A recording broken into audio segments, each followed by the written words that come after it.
Kolēģi,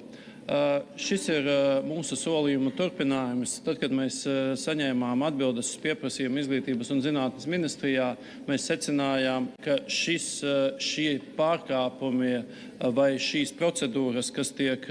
veiktas Izglītības un zinātnes ministrijā, var būt veiktas arī citās ministrijās. Mums ir jāpārliecinās, ka arī citās ministrijās nav izdomātas schēmas, kā iepirkumi tiek pārtraukti, kā viņi tiek sadārdzināti 6,5 reizes, kā tiek veidots zirneklis starp dažādiem IT jomas,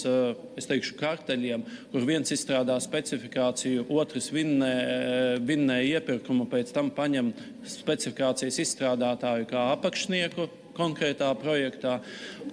vai visās ministrijās valsts pārvaldē joprojām iepirkumi rullē,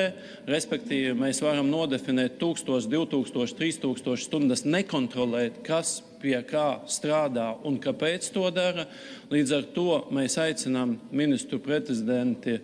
sniegt mums atbildes un noteikti viņas izvērtēsim, izanalizēsim un vēl vairāk sapratīsim, vai šis IT kartelis ir attiecināms ne tikai uz digitālo aģentūru vai uz citiem uzņēmumiem, vai tas attiecināms, šobrīd mums ir secinājumi arī par Izglītības ministriju, un mēs esam iesnieguši deputātu jautājumus, lai vēlreiz izprastu situāciju, un vai citās ministrijās tiešām ir vērojamas līdzīgas tendences. Paldies!